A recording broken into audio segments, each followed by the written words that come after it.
আমি অনিতা গুপ্তা, দিল্লি বিশ্ববিদ্যালয় থেকে এবার ইতিহাসে এমএ দিয়েছি। মা শ্রীমতী অনিমা গুপ্তা, দিল্লি কলেজের অধ্যাপিকা। শর্মিলা আমার বড় বোন, অ্যাডভার্টাইজিং মডেল, বর্তমানে ক্যালিফোর্নিয়ায় আছে, হলিউডের এক পোলিশ অভিনেতার বান্ধবী। বাবা একরকম থেকেও নেই, বাঙালি হলেও আজ আমরা প্রায় 15-16 বছর দিল্লিতে সেটেল। দিদির ঘর ছাড়ার পর আমাকে নিয়ে মার দুশ্চিন্তার শেষ নেই। আমি নাকি দিদির চেয়েও একরকম। গতকাল যখন হঠাৎ বললাম মা আমি ঢাকা যাচ্ছি, মা ভীষণ ঘাবড়ে গেলেন। উপায়ন্তর না দেখে টেলিগ্রাম করে দিলেন ঢাকায় সোফিয়া মাসিকে। মার ছেলেবেলার বান্ধবী কিনা।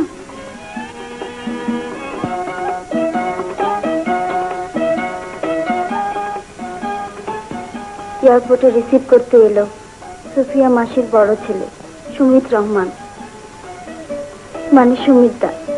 দেখতে মন্দ না, বেশ লম্বা, একটি প্লাম। এই যা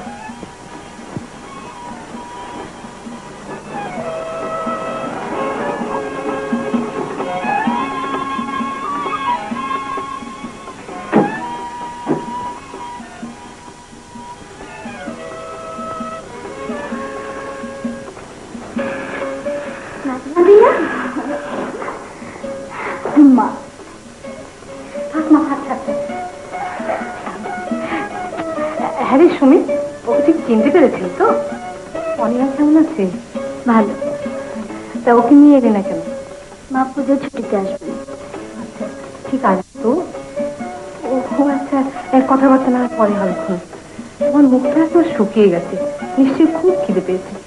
যাও, স্নান ছেড়ে খেয়ে দিয়ে বিশ্রাম নাও। যাও নাজমা, যা ওকে ওই ঘর দেখিয়ে দে। এসো ভাই। আমি চলি মা, আমার প্রেস কনফারেন্স আছে।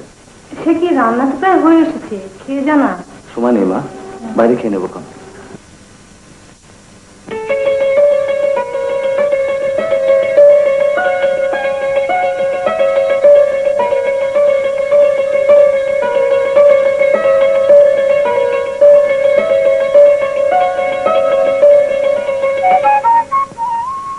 বিকেলবেলা অনিচ্ছা সত্ত্বেও এই পরিবারের কয়েকটা গোপন কথা শুনে ফেললাম।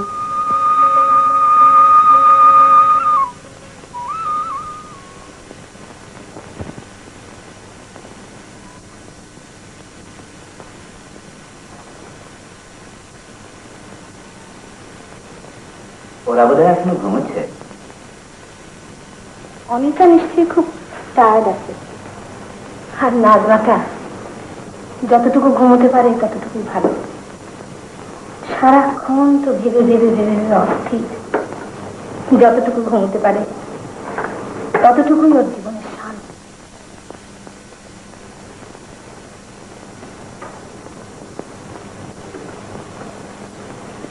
মাসিমা, একটা কথা জিজ্ঞেস করবো, অবশ্যই যদি আপনি রাগ না করেন। আপনি তো জানেন আমি সুমিতকে কত স্নেহ করি। একদিক দিয়ে দেখতে গেলে আমি রীতিমতো ঘনিষ্ঠ, কিন্তু তবু আজ আমার মনে হয় আমি যেন ওকে ঠিক বুঝতে পারি। মনে হয় ওর ভেতরে কোথায় যেন একটা গোপন ব্যথা রয়েছে। হাসুর ব্যাপারটা অবশ্য ওকে ভীষণ আঘাত দিয়েছে, তবু তবু এর শুরু যেন অন্য কোথাও। আমার স্পষ্ট মনে আছে ও যেদিন আমাদের বাড়িতে প্রথম এলো, মাধবীর সঙ্গে কথা বলতে বলতে হঠাৎ যেন কেমন হয়ে গেল। আমি পাশের কাছ থেকে সব শুনতে পাচ্ছিলাম। ওর বাবা মানে মেসোমশাইয়ের মৃত্যুর ব্যাপারে কি একটা বলতে গিয়ে হঠাৎ থেমে গেল। যেন মনে হলো তার মৃত্যুর জন্য সুমিত অনেককে দায়ী মনে করে। এমনকি আপনাকেও যেন খানিকটা দায়ী।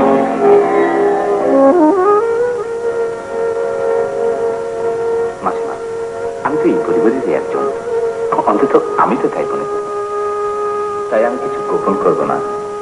যুদ্ধের সময় আপনার দেশের বাড়িতে যখন আমরা ঘাঁটি গাড়ি, তখন লোকমুখে শুনি যে নাজমার বাবা মানে আপনার দ্বিতীয় স্বামী নাকি সুমিতের বাবাকে হত্যা করেছিল। আমি বিশ্বাস করিনি, তাই জানতে ইচ্ছে করে।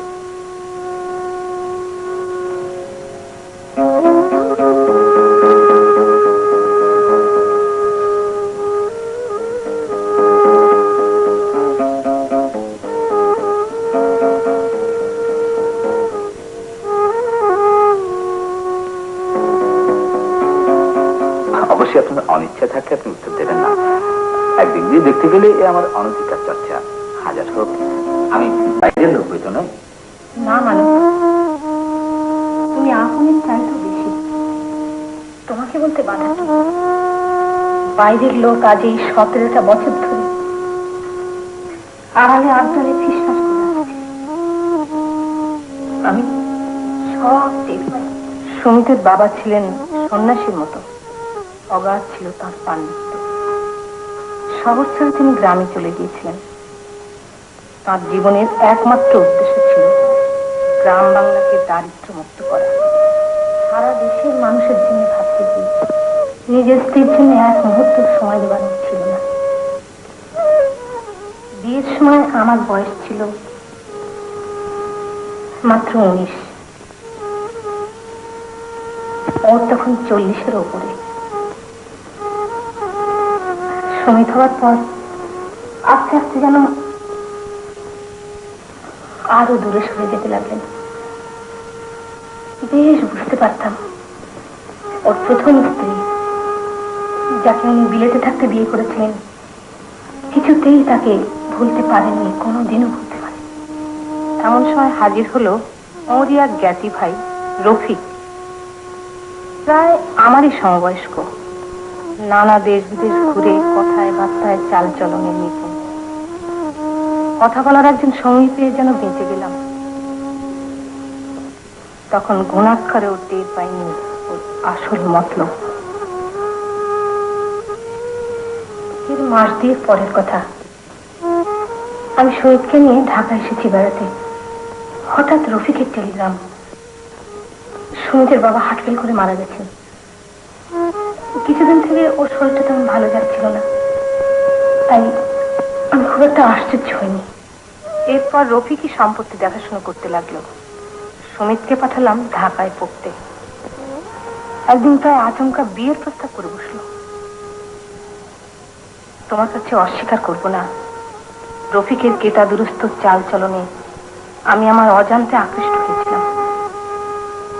কিন্তু সুমিতের কথা ভেবে আমি রাজি হলাম না। কিন্তু রফিকের ধূর্তামের অন্ত ছিল না। শেষ পর্যন্ত সুমিতকে দিয়ে বিয়ের প্রস্তাব করিয়ে ছাড়ল। এর প্রায় বছর চারেক পরের কথা। নাজমা তখন 3 বছরের। সুমিতি হঠাৎ উদ্ঘাটন করল ওর বাবার মৃত্যু রহস্য। রফিকই তাকে বিষ দিয়ে হত্যা করেছিল সম্পত্তির লোভে। ধরা পড়ে পালাতে গিয়ে ছাদ থেকে পড়ে মারা যায় সে। এই 17টা বছর যে কি দুঃসহ যন্ত্রণা বয়ে বেড়াচ্ছে মানুষ, তা তোমাকে বুঝিয়ে বলতে পারবো না। আমার সব সময় ভয় ছিল সুমিত যেন আমাকে ভুল না বুঝে। নাজমা আজও সব ঘটনা জানে না, আমি ইচ্ছে করেই তাকে বলিনি। ওর কি দোষ? ও কেন আমাদের ফুলের বোঝা বয়ে বেড়াতে বলো?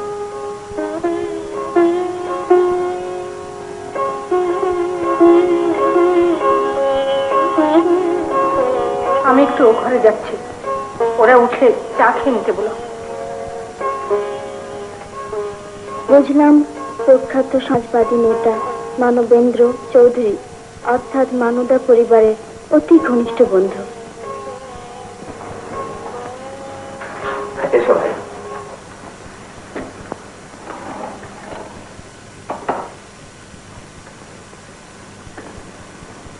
তারপর ঘুম হলো?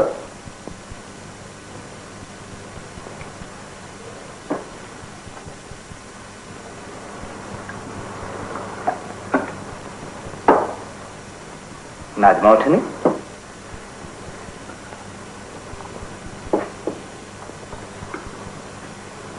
এমএ পাস করে কি করবে ঠিক করলে? জানি না, কিছুই ভাবিনি এখন। মা চাচ্ছেন ওর কলেজেই জয়েন করি। একটা কথা জিজ্ঞেস করবো মনদা? নিশ্চয়ই, বলো। মাসিমাদের সঙ্গে আপনার কতদিনই পরিচয়? দিনগুলো দেখতে গেলে খুব একটা বেশি দিনের নয়। তুমি নিশ্চয়ই ভাবছো আমি এ বাড়িতে এলাম কি করে। সব ওই সুমিতের কাণ্ড। গেল সেপ্টেম্বরে আমি তখন একদল ঘর বাড়ি করা মানুষ নিয়ে বর্ডার পাঠাবার চেষ্টা করছিলাম।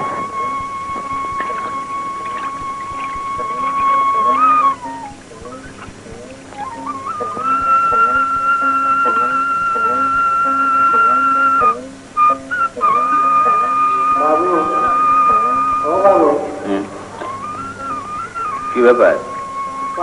দুইটা লোক নৌকা ড্রাইভার করে।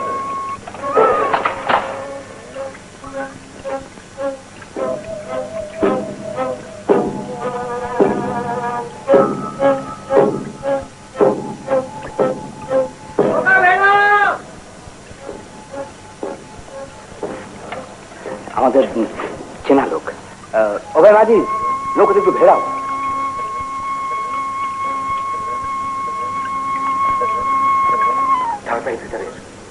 মানুষা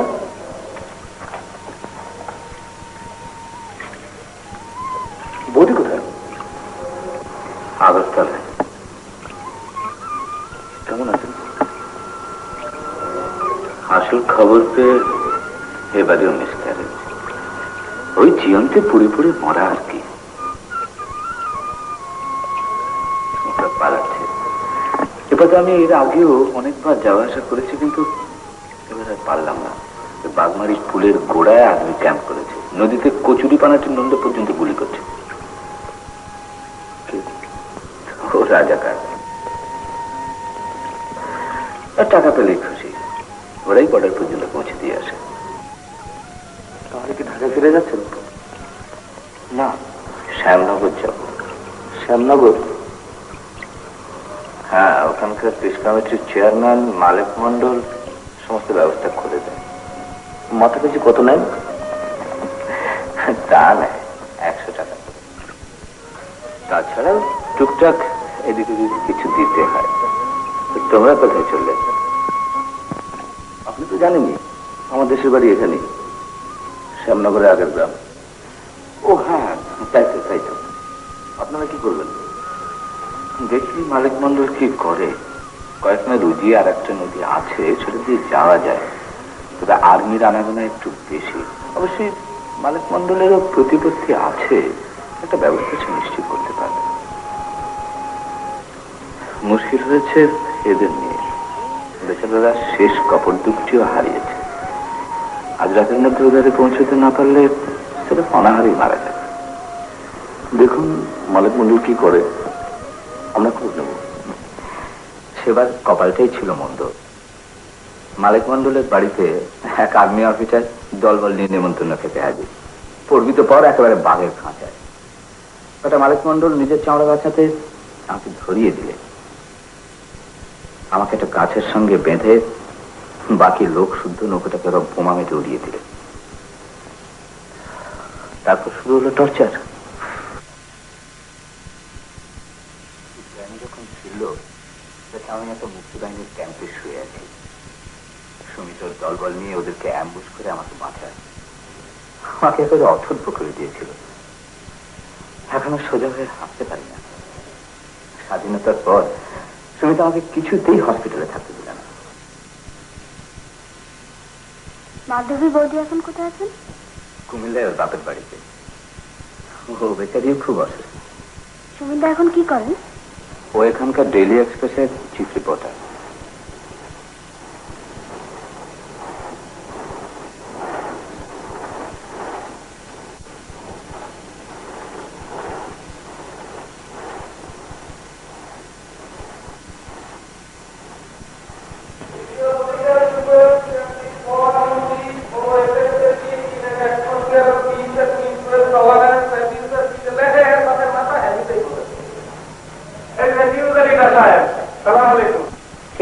দেখি আজ আবার কার ফুল বেরোলো?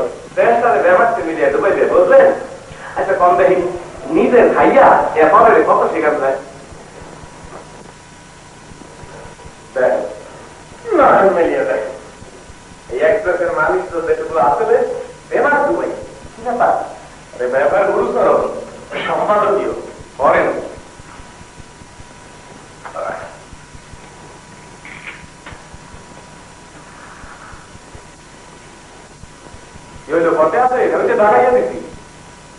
কই কোনো ভুল দেখছিলাম তো? দেখেন না, আরে দেখেন দেখেন একটু ভালো করিয়া দেখেন। আরে সাহেব মগো এডিটার সাহেবে এমন লম্বা বাক্য লেখেন যে শেষ করতেই বলিয়া যাবে। আরে সাহেব পুলিশ সব লাগাইলে কি সেকশন শেষ হয়? দেখান নাকি ভিআইপিরা কয় কি জানেন, কয় যে এডিটারের ইংরাজির ভুল ধরবার বেদিয়া পুরো ফ্রিডারের নাই। ফেরি আবার যদি ভুল ধরি তাহলে দমকি দিয়া দিতে চাকরি বলে নট হইছে। শোনেন একটা গল্প করি। মৌ এডিটার সাহেব তো দেখে এক জাতীয় সাদা হ্যাঁ মানুষ একবার কামড়াইলে একটু আমি ল্যাস করছে এইরকম একখান সাপ মানুষের কামড়াই।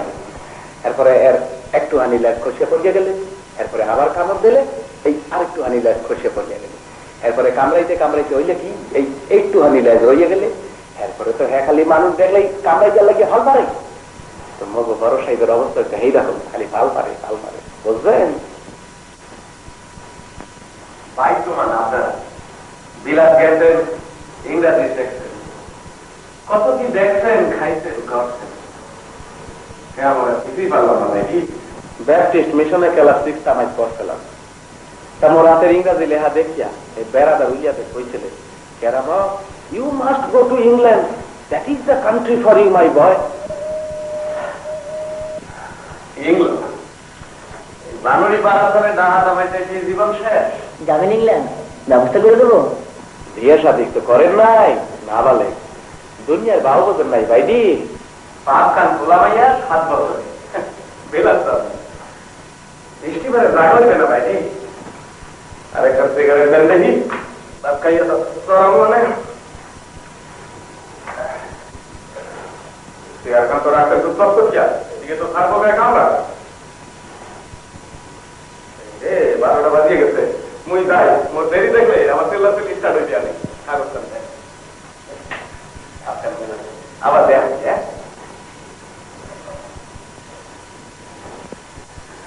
মেয়েটার কোন খোঁজ পেলেন ওকে গুলি করে হত্যা করা হয়েছে কে মেরেছে পাকিস্তানের না ওর বাবা বলো কি ঘটনাটা ঘটেছিল 16 জুলাই ভদ্রলোকের স্ত্রী তখন দেশের বাড়িতে রাত তখন 11টা পাকিস্তানিরা এসে বলবে তোমার মেয়েকে দাও তখন ভদ্রলোক সব ভেবে বললো ঠিক আছে তোমরা অপেক্ষা করো আমি আসছি এই বলে ঘরে গিয়ে তিনি তার .2 রাইফেলটা লোড করে পাশের ঘরে তার ঘুমন্ত মেয়ের মাথায় গিয়ে গুলি করলেন পরে বেরিয়ে এসে বললেন ঠিক আছে এবার আমার মেয়েকে নিয়ে যাও ঘটনা দেখে তারা পালিয়ে গেছে তারপর বুড়োর মাথা প্রায় খারাপই হয়েছে কয়েকবার আত্মহত্যার চেষ্টা নাই করেছে চুরিটা কি করে পেলে সে এক লম্বা কাহিনী এখন রিপোর্ট করি কি করে ভদ্রলোকে তো আর কন্যা হত্যা দায়ে কোর্টে দাঁড় করানো যায় না মেয়েটার একটা ছবি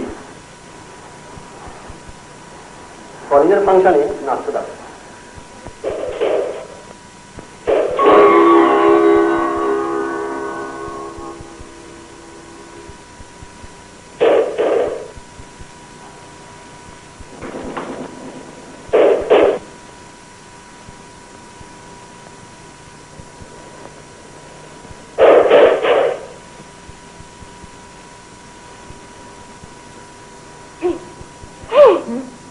বাইরে কে দরজা ধাক্কায় আমি স্পষ্ট শুনেছি এই কার্পের হাতে কারা নিশ্চয় ওরা উইং কমান্ডারকে মিথ্যা আশ্বাস দেবেন নিচের তলার কেউ হবে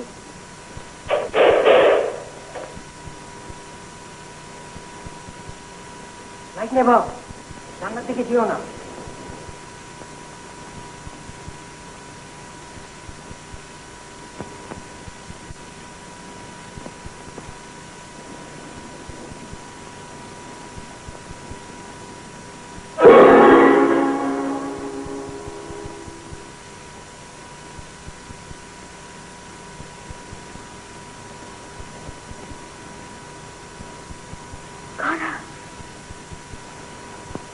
army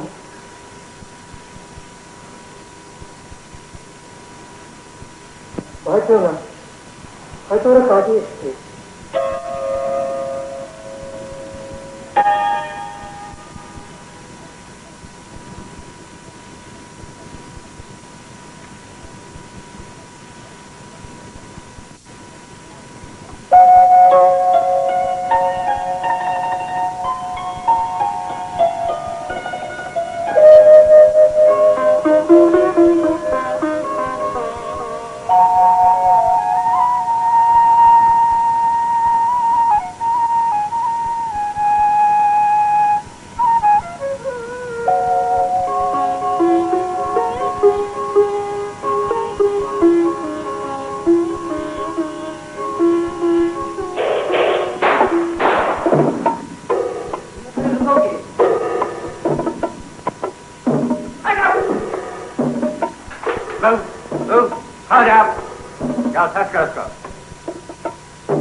My Captain of Fate? Yes. You would like to escape? Escape? Why should I escape? Wing Commander Beg knows me. I was sleeping. आपको जाना है मेरे साथ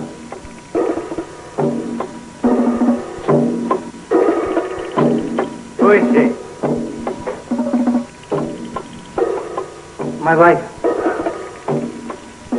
Keep your hands up. Anybody else in the house? You will be okay. Quick. We have wasted enough time. आप इनको क्यों ले जाते हैं Your husband is a traitor. ना Your husband is a traitor. Come on. change. Don't bother, तुम लोग नीचे जाओ।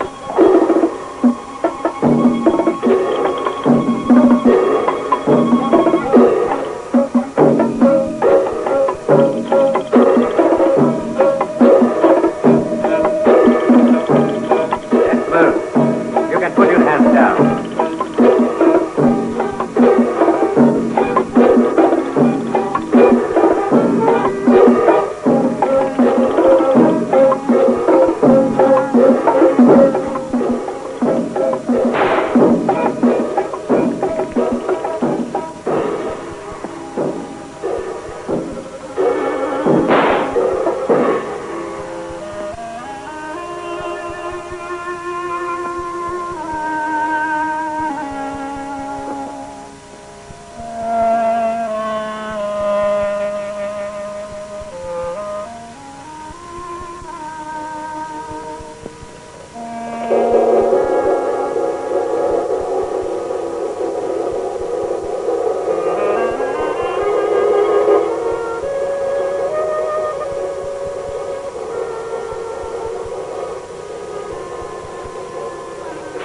नाश्ता करो।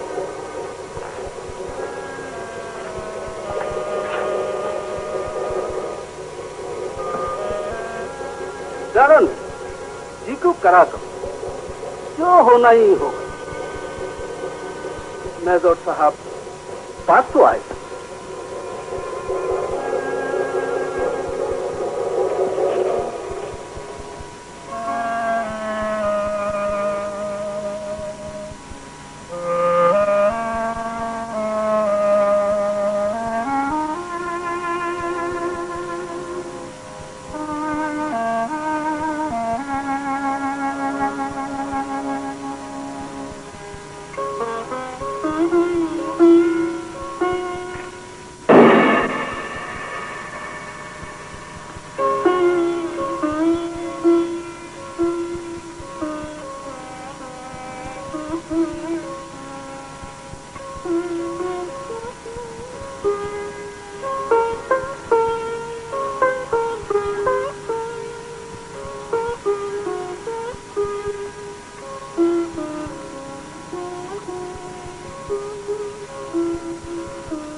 क्यों चाय नहीं पिया?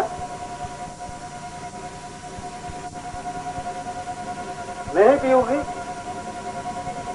क्यों मर जाएगा?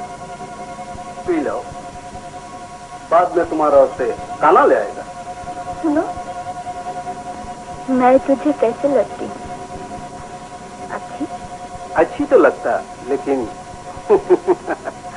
पहले तुमको हमारा मैनेजर साहब को खुश करने पड़ेगा।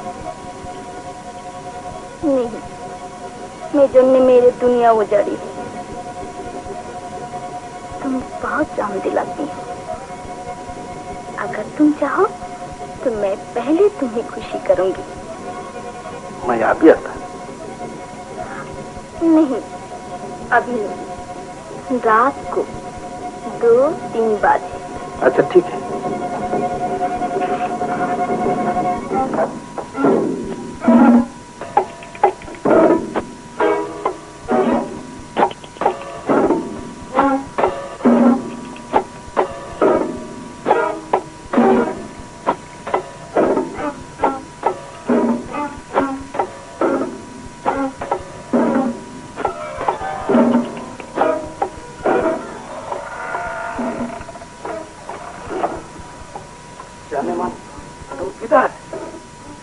इधर आओ।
কে?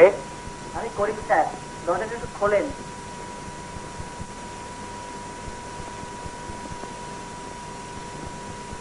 কি ব্যাপার, কোনো গন্ডগোল? না স্যার, দিদির একটু বাইরে হন লাগবে। কেন? দরকার আছে স্যার, জলদি।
ওর নাম নাজমা। কাল রাতে ওর স্বামীকে মেরে ফেলেছে। লেকের ওপারে একটা বাড়িতে আটকে রেখেছিল। সেখান থেকে পালিয়ে লেক সাথে বাগানে ঢুকতেই করিমের চোখে পড়ে। ওকে ভেতরে নিয়ে যাও, শুকনো কাপড় দাও, ঠান্ডা লেগে যাবে যে।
ইয়ে,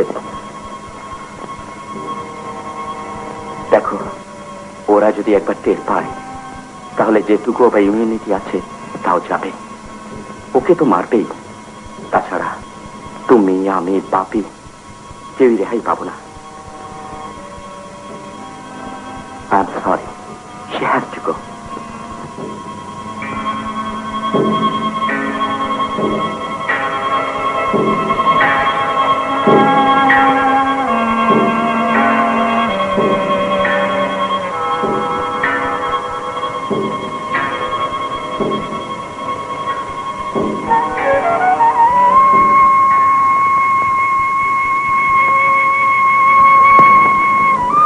নাজমা নয়, আমার বোন মন্দিরা 25শে মার্চের আগে এসে আটকে গেছে।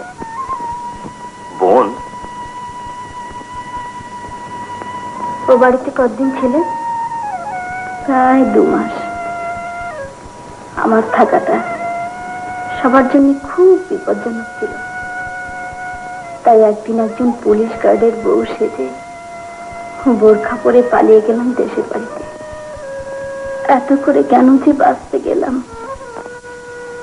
মাঝে মাঝে মনে হয় বোধহয় আত্মহত্যা করাই ছিল ভালো। কিন্তু আত্মহত্যা করা যে এর চেয়েও কঠিন। কি ব্যাপার, দুজনেই মুখ ভার করে বসে আছে যে? নাজমাদের পরে কথা শুনছিলাম। দাদা, অনিতাকে নিয়ে একটু বেরিয়ে আসতে পারিস না? ঘরে বসে বসে এসব কথা শুনে শুনে ও তো 2 দিনেই পাগল হয়ে যাবে। সরি, আমার এত ব্যস্ত থাকতে হয়। এক কাজ করো না, কালকে আমার এক বন্ধুর একটা লঞ্চ ট্রায়াল রানে মেঘনায় যাবে, তোমরা বেরিয়ে এসো না, ভালো লাগবে। তুই চল না দাদা, তোর তো একটু বিশ্রাম দরকার। উপায় নেই, নিউজ এডিটর ছুটিতে গেছে, স্টেশন ছাড়া অসম্ভব। এখনই একটা ডকুমেন্টারি ফিল্মের রাশ দেখতে হবে। অনেকে যাবে?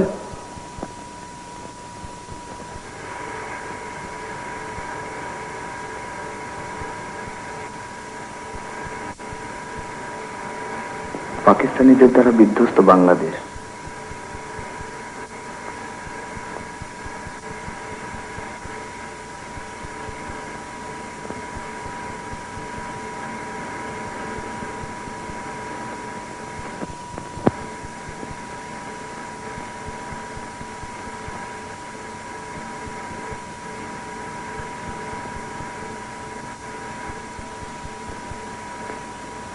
এরপর গণ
ডিসেম্বর মাসে ঢাকায় বুদ্ধিজীবী হত্যা।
आप मुझे क्या दोगे?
আঘাত যত তুচ্ছ করে আছে বিজয়। কত যে ধীরে বহে মেঘনা, শান্ত তবু সুস্থ সে নয়।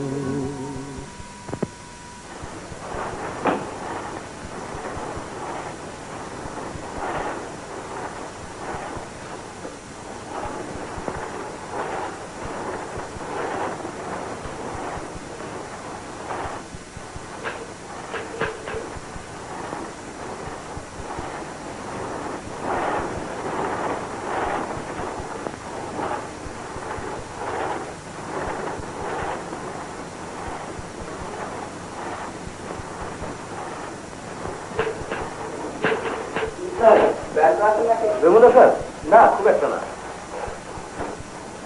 কি ব্যাপার?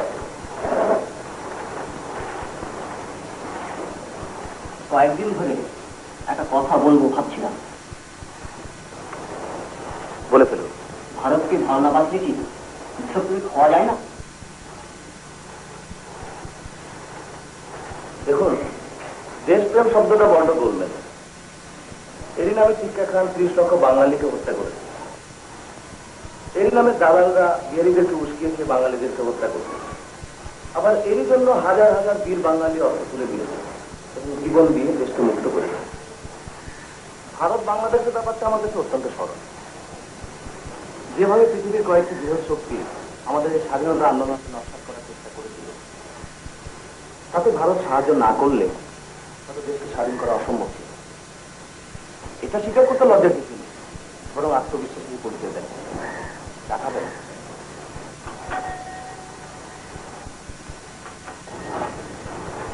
কফি তো নেই না? 2 কাপ চা নিয়ে এসো। কিন্তু এর মানে কি এই নয় যে বাংলাদেশকে চিরকাল দুর্বল প্রতিবেশী রাষ্ট্র হয়ে থাকতে হবে? হবে, যদি বাঙালি তার সক্রিয়তা রাখতে না যায়।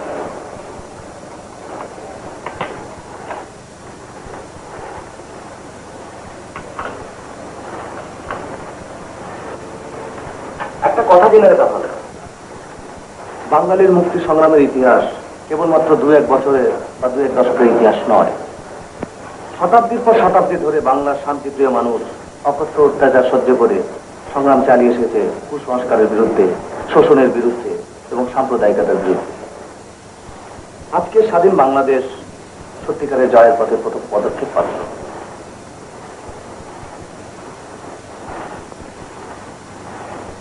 এর পরের ধাপ একটি শোষণহীন সমাজ ব্যবস্থা। এরই মধ্য দিয়ে বাঙালিকে শক্তি এবং প্রেরণা যোগাতে হবে পৃথিবীর লক্ষ কোটি নিপীড়িত মানুষের মুক্তি সংগ্রামে।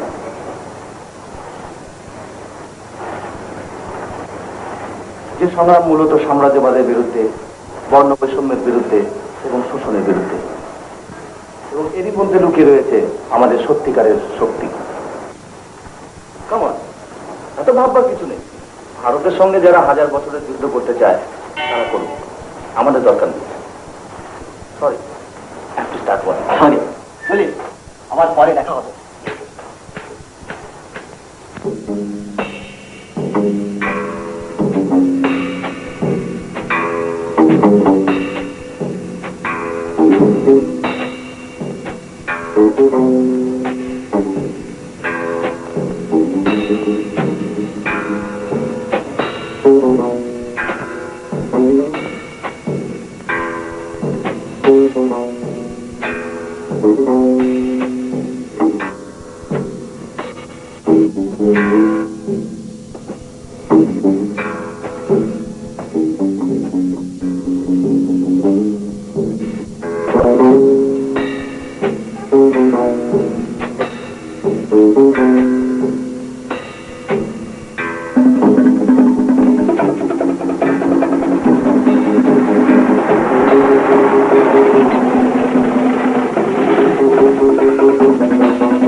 মনের চোখকি লইয়া দেশ স্বাধীন করলাম, অহনে হইলাম কিনা ডাকায় হাইজাকার।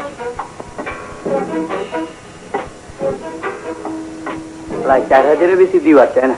ঠিক আছে, লইয়া তো লই, পরে দেখা যাবে।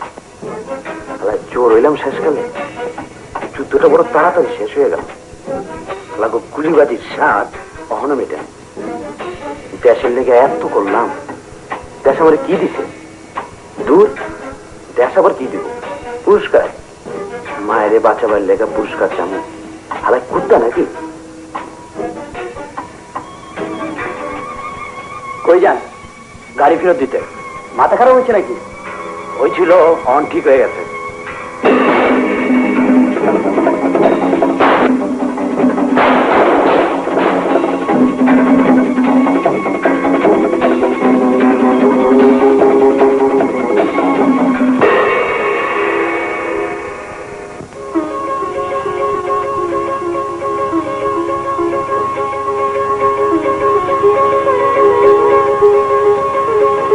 না, সত্যি ব্যাড লাক অনিতা।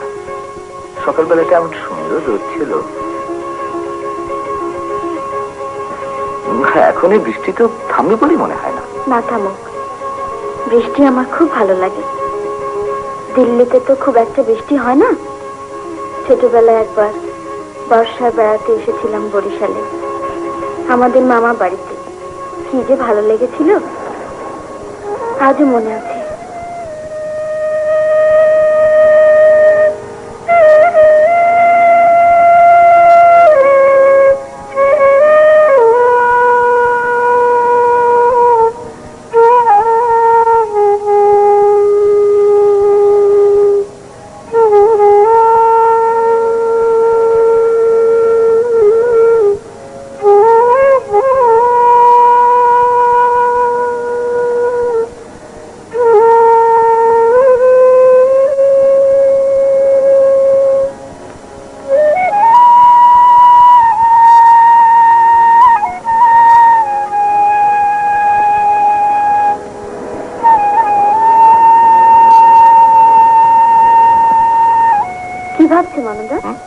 এসো অনিতা, ভাবছি ভাবছি মেঘনার কথা। নদী তো নয়, যেন কালের ইতিহাস। শতাব্দীর পর শতাব্দী ধরে বিদেশি দস্যুর দল এর মোহানা দিয়ে ঢুকে লুটতরাজ, হত্যা, নির্যাতন অবাধে চালিয়েছে দুপুর ধরে। কিন্তু এর দুর্বার গতিকে রোধ করতে পারেনি এর জনপদকে নিশ্চিন্ত করতে, বরং নিজেরাই হারিয়ে গেছে কোথায় কালের স্রোতে। দুর্জয় বাংলার মাটির মতোই মেঘনা রয়েছে চির অপরাজিতা।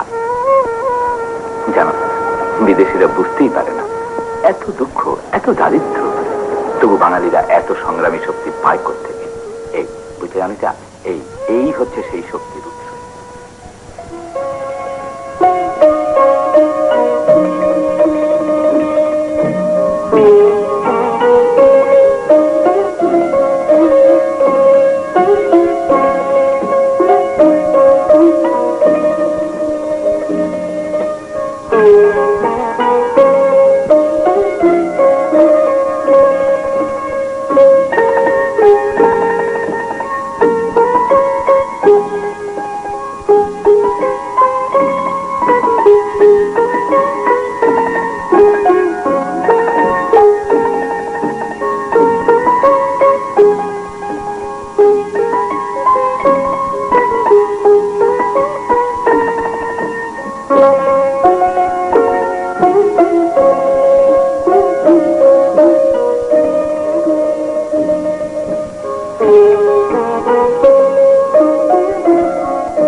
এটা ডেস্কে দিয়ে দাও, এটা লাস্ট কপি।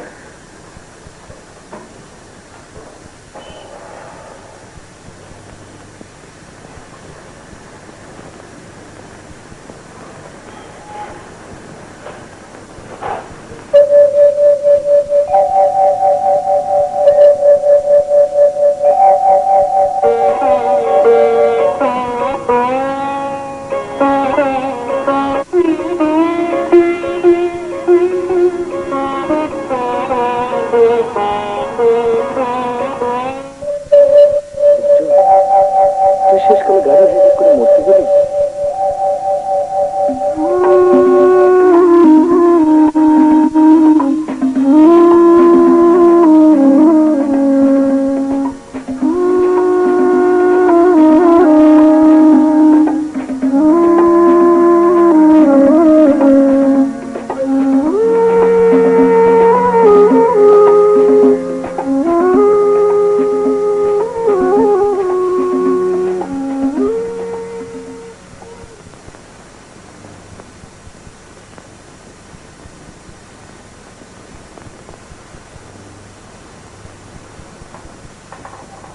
সে কি, এখনো ঘুমানি?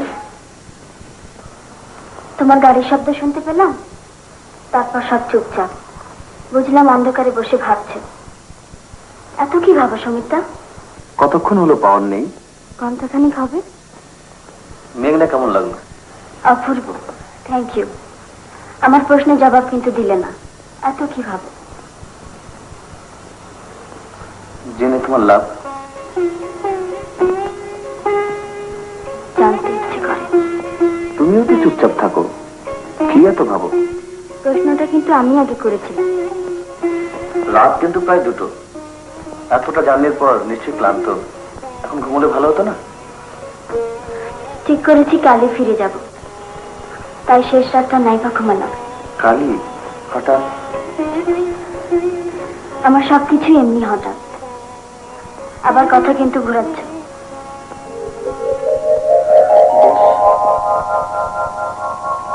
মান্যদারা থাকতেন পুরনো ঢাকায়, পার্টির কাজে ও বাড়িতে আসা যাওয়া শুরু হয়।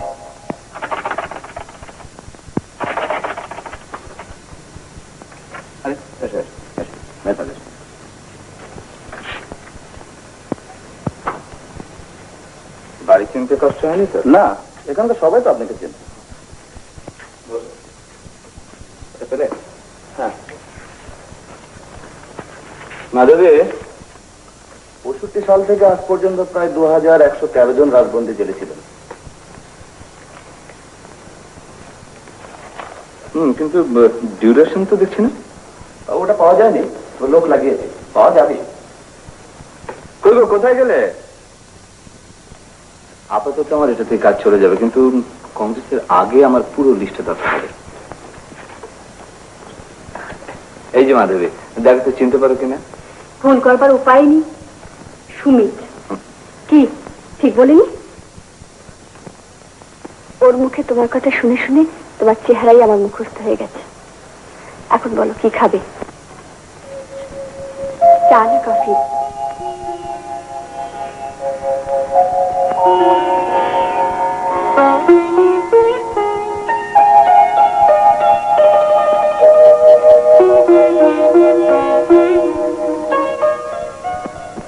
কিরে হাসু, ওখানে দাঁড়িয়ে রইলি কেন? আয়।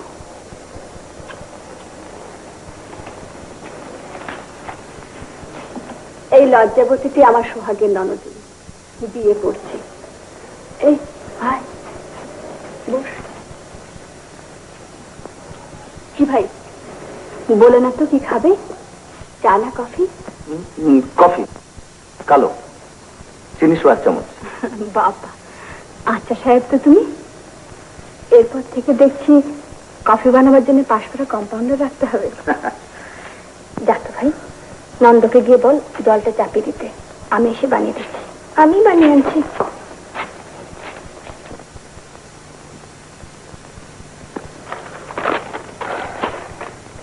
বুঝলে তো, সুমিত কিন্তু গান খুব ভালো গায়। আচ্ছা, 66-এ ও আমার সঙ্গে একসঙ্গে জেলে ছিল, তখন রোজ লকআপের আগে রীতিমতো ওর গানের আসর বসতো। তাই নাকি? তাহলে কিন্তু ভাই তোমার গান না শুনে তোমায় ছাড়ছি। বিশেষ করে গীত খুব ভালো গায়। না বৌদি, ছোটবেলায় বাবার উৎসাহে কিছুটা শিখেছিলাম, তারপর ভুলে গেছি। মানুষও বড় ভালো মানুষ, আর জানেনই তো ভালো মানুষ ভালো সমালোচক হয় না। ইয়ে হয়েছে, তুমি একটু গল্প করো, আমি একটু কাজ সেরে যাচ্ছি। হ্যাঁ, তা বললে কিন্তু শুনছি না ভাই, তোমার গান না শুনে আমি তোমাকে ছাড়ছি না কিছুতে। কফি খাও, তারপরে গান শুনবো। এখন তোমার বাড়ির কথা বলো, তোমার মা ভাই বোন এদের কথা বলো।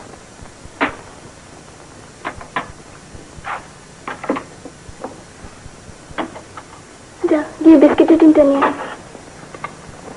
পরিবার বলতে মা, সৎ বোন। সৎ বোনটা বিয়ে হয়ে গেছে, স্বামী এয়ারফোর্স অফিসার, ব্যাস। আর তোমার বাবা? বাবাই ছিলেন আমার একমাত্র বন্ধু।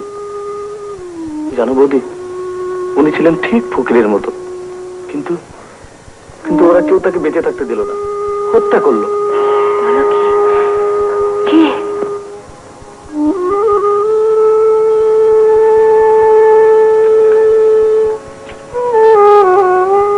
মানুষ, ভেতরের বাইরের,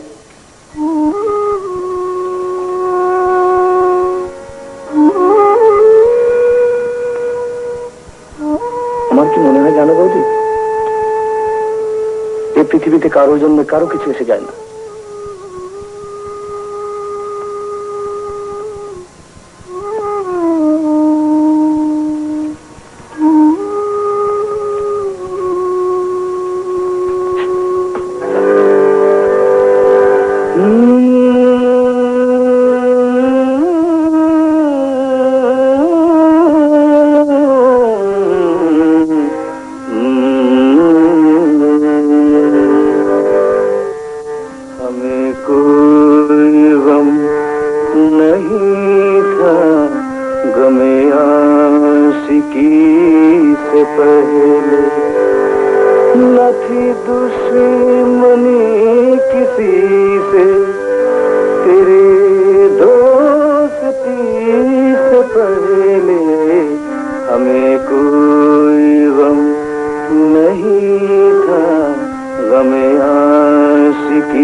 থামলে কেন?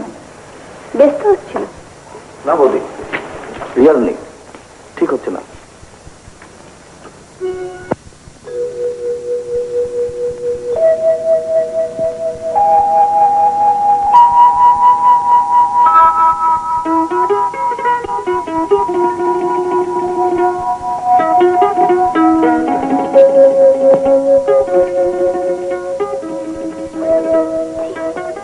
কি ভাবছি, কেন ওকে ভালো লাগবে?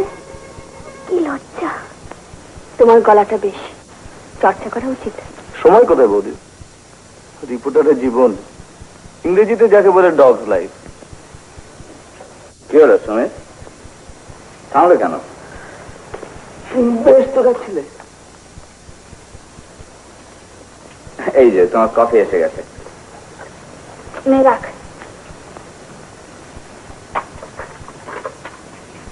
নাও ভাই তোমার কফি। চিনি 1 চামচ হয়েছে তো? একটু বেশি হওয়াটাই স্বাভাবিক, কাল থেকে মিষ্টি দিয়ে মেতে দেবো। ভালো কথা। সুমিত, এই কি হয়েছে, কাল আমি 2-1 দিনের জন্য একটু বাইরে যাচ্ছি। তোমার যদি তেমন খুব কাজ টাজ না থাকে, মাঝে মাঝে এদের একটু দেখাশোনা করে যাও, কেমন? আমি উঠি। সে কি এখন যাবে? হ্যাঁ, 6টায় একটা প্রেস কনফারেন্স আছে, কভার করতে হবে।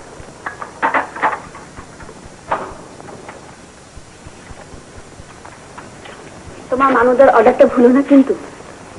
আমার আসতে তো আপত্তি নেই, তবে হাসু আমাকে দেখে যেভাবে ভয় পায় তাতে খুব একটা উৎসাহ পাচ্ছি না। আর ভয় পাবো না। আচ্ছা আসি।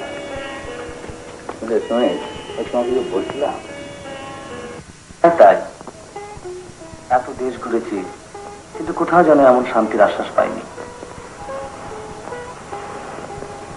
আর হাসু? প্রথমটা বুঝতে পারিনি, পরে একদিন মাধবী বৌদি বললেন সব। কি রে হাসু, এই অবেলায় শুয়েছিস কেন? কি রে, অসুখ বিসুখ কিছু করেনি তো? না তো, তুমি শুয়েছিস কেন? ও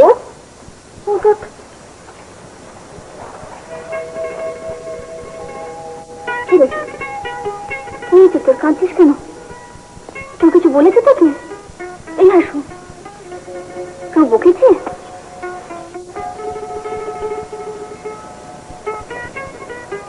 বকেনি? তাহলে প্রেমে টেমে পড়েছিস নাকি? ও মা, একেবারে হাত পা বেঁধে ঝাঁপ দিয়েছিস?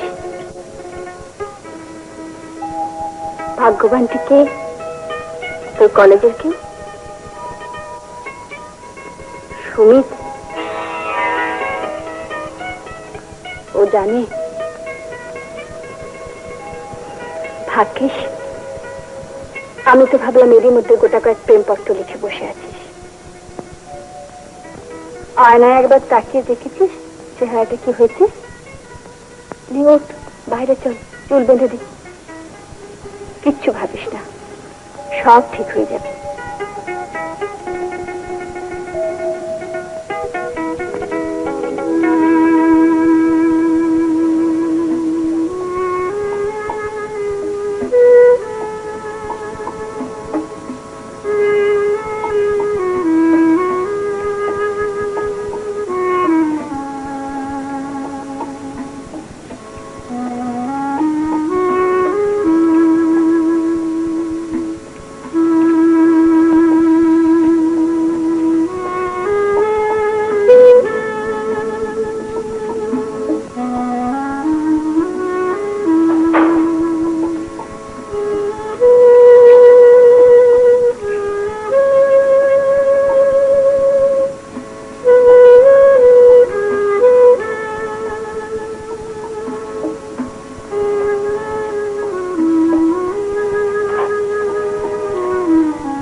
সময় হবে?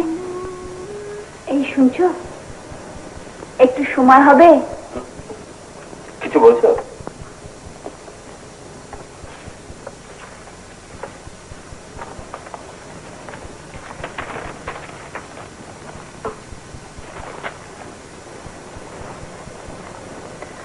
না বলো। বলছিলাম কি, বোনটার বিয়ের কথা কিছু ভাবলে? বয়স তো চিরকাল বসে থাকবে না। এই কথা আমি ভাবলাম না জানি কি, তাই নিয়ে ভাববার কি আছে? ওরা নতুন জেনারেশনের মানুষ, ওদের বিয়ের কথা চিন্তা করে চুলগুলোকে আরো পাকাতে আমি রাজি নই। তুমি দেখে নিও, হাসু নিজের সাথে নিজেই খুঁজে নেবে। যদি ধর্মে না মেলে?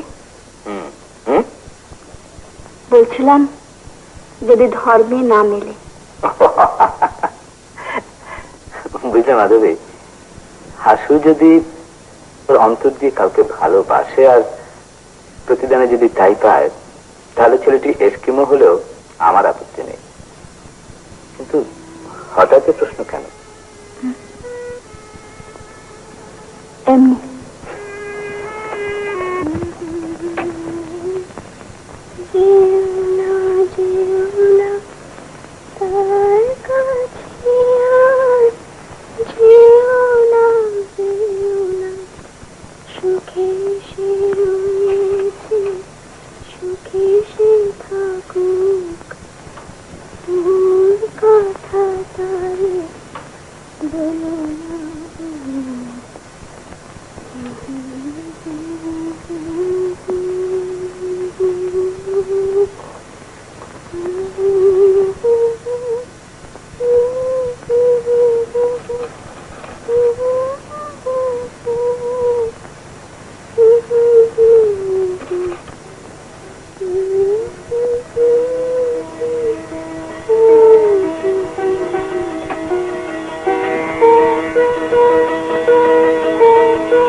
সুমিতা, আসুন, বৌদি একটু বাইরে গেছে, কিছুক্ষণের মধ্যে এসে পড়বে।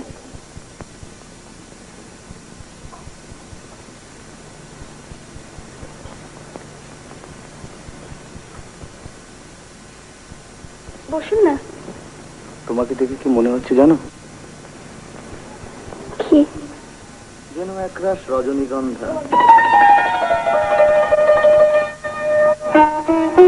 কফি নিয়ে আসি?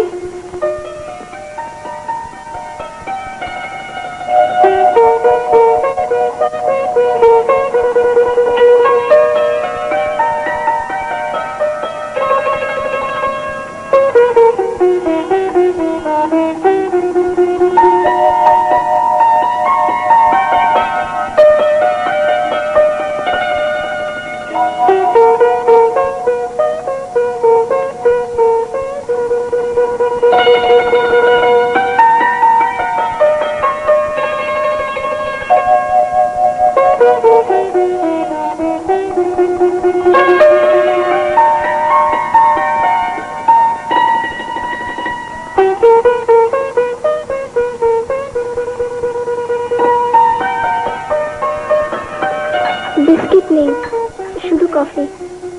নন্দটাকে কখন পাঠালাম, এখনো ফিরছে না। তোমায় ভালোবাসি রাতে। সেই প্রথম দিন থেকে না বলে উপায় ছিল না। করলে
স্বাধীনতার পর আহত মানদাকে নিয়ে বৌদি ঢাকায় ফিরে এলেন।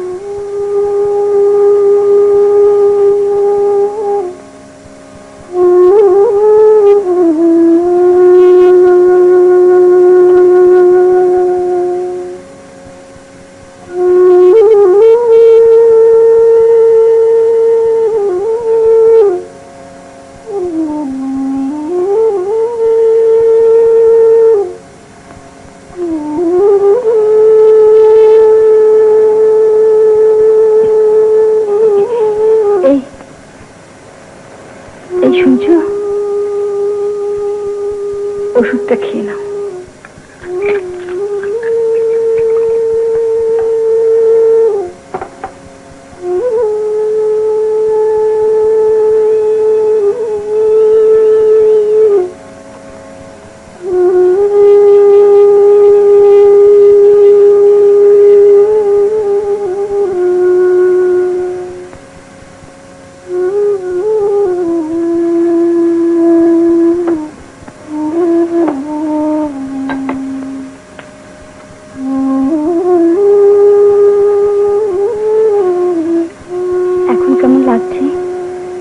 ব্যথাটা আছে? আর কতদিন মাধবী? ওইসব কথা বলে না, তুমি ভালো হয়ে যাবে। দেখো, আমার মন বলছে তুমি ভালো হয়ে যাবে। গোটা চারিকের সময় সুমিতের আসবার কথা আছে এক্সরে রিপোর্টটা নিয়ে। এখন ঘুমো লক্ষ্মীটি।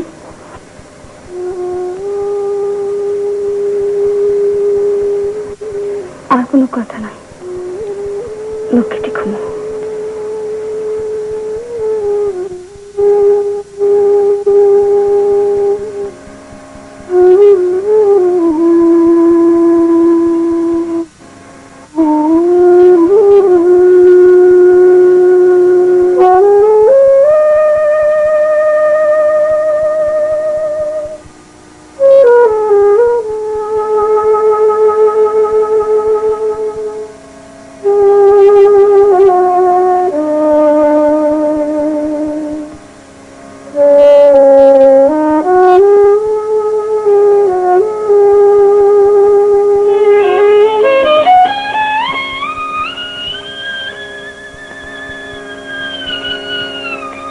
হাসর স্মৃতি এবং মানদার অসুস্থতা ছাড়াও আর একটি নতুন শত্রু এলো বৌদি, সেটা হলো দারিদ্র।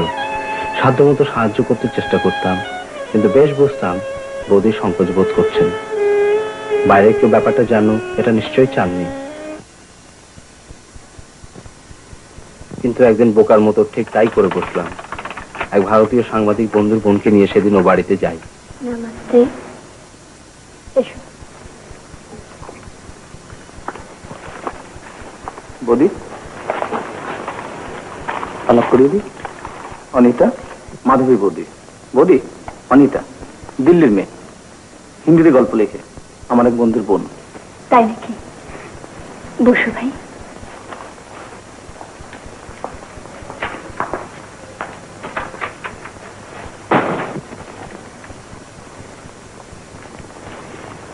তুমি ভাই বাংলা বুঝতে পারো তো? আমার কিন্তু হিন্দি বা উর্দু একটাও আসে না। ও অনেক বাঙালির চেয়ে তো ভালো বাংলা বোঝে। আচ্ছা, তাছাড়া 2 পুরুষ আগে ওরা বাঙালি ছিল। আচ্ছা বৌদি, মানুদা কেমন আছে? কিছু বলে না তো জানো, কিন্তু বেশ বুঝতে পারি ভেতরে ভেতরে যন্ত্রণায় কুকড়ে যাচ্ছে। এক্সরে রিপোর্টটা পেলে? ভালোর দিকে। ডাক্তার আগের চাইতে আসার কথা বললেন। মানুদা কি ঘুমিয়ে আছে? বোধ হয় না। এসো, দেখতে এসো।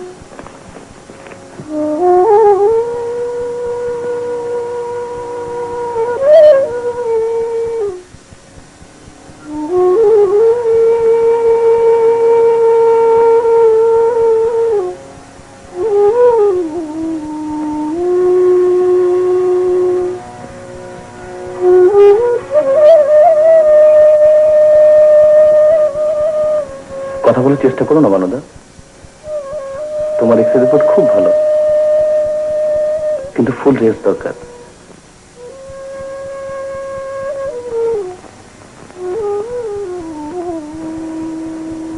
তুমি ঘুমো, আমরা বাইরে আছি।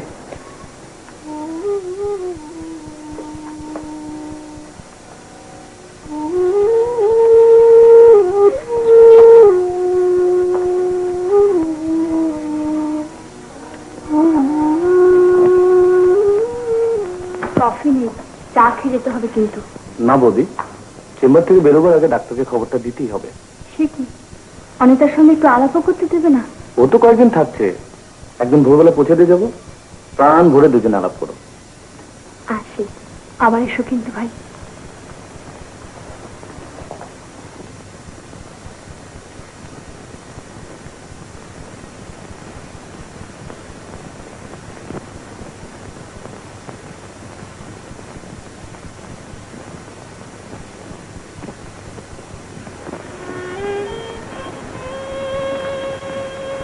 আর কতদিন এই বোঝা ঘাড়ে করে টানবে সুমিত? কর্তব্যের একটা সীমা আছে। তার চেয়ে তোমার মানবদাকে নিয়ে আমি কলকাতা চলে যাই। হাজারো বন্ধু, দাদা নিশ্চয়ই ফেলতে পারবেন না। ওসব কথা মুখে নেই না বৌদি, আমি লিখে খাই, সব কথা সবসময় গুছিয়ে বলতে পারি না। ঠিক এটাকে একটা কর্তব্য বলে মনে করিনি। তোমাদের উপকারে আসতে আমার ভালো লাগে, তোমাদের একজন হতে চাই, বাধা দিও না। তবু কতদিন? যতদিন প্রয়োজন। আসি বৌদি।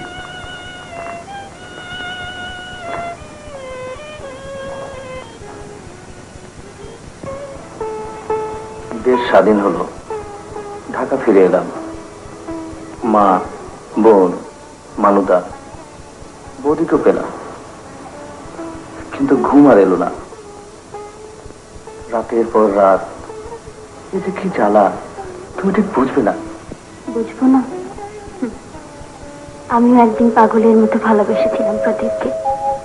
এয়ারফোর্সের পাইলট ছিল, বাংলাদেশের যুদ্ধে ওর একদিন ডাক এসেছিল। যাবার আগে দুজনে দেখা করেছিলাম একসঙ্গে একটা খালি বাড়িতে।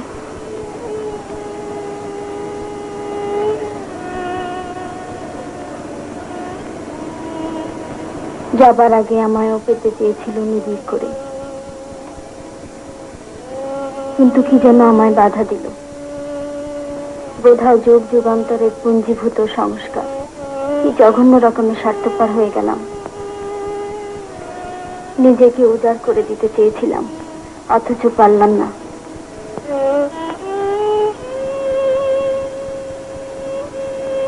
যাকে মন প্রাণ সব দিলাম, তার শেষ ইচ্ছাটুকু পূরণ করতে অক্ষম হলাম।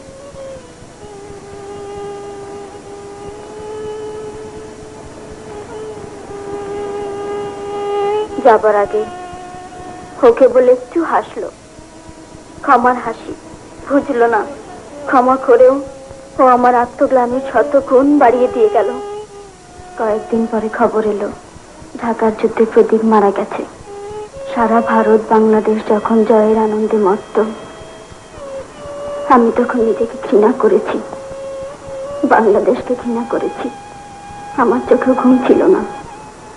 আমি থাকতে না পেরে চলে এসেছি, দেখতে জানতে বাংলাদেশ কি এমন জিনিস যার জন্য আমায় চিরকাল এমনি দগ্ধে দগ্ধে মরতে হবে। আজ যেন মেঘনার বুকে ভাসতে ভাসতে আমার প্রশ্নের উত্তর পেলাম। হঠাৎ যেন মনে হলো এ দেশের মুক্তির জন্য যে কোনো মূল্য দেওয়া যায়। মেঘনা আমায় নতুন করে বাঁচতে শেখালো সমিতা।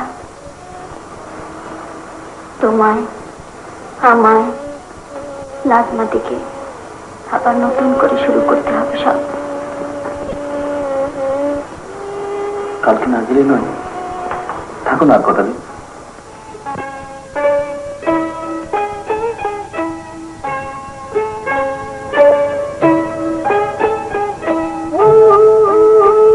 রাগ করো না বন্ধু, এত বড় কঠিন পরীক্ষা উৎসে বন্ধুত্বের যে সূত্র আমরা খুঁজে পেয়েছি তা চিরদিন অটুট থাক। এই প্রার্থনাই করি, সব মিলনই তো সত্যিকারের মিলন নয়, আবার সব বিচ্ছেদ চূড়ান্ত বিচ্ছেদ নয়।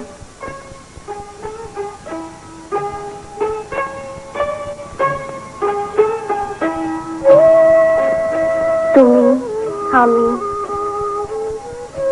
তোমরা, আমরা নতুন করে বুঝতে শিখেছি যে সত্যিকারের বন্ধুত্ব হতে পারে মানুষই মানুষে, প্রাসাদে প্রাসাদে নয়।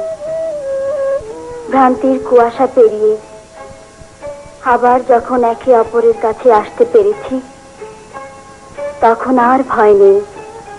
অতৃপ্ত বর্বরের রক্ত পিপাসা অতৃপ্তই থেকে যাবে। ভয় নেই বন্ধু, আর ভয় নেই, ভয় নেই।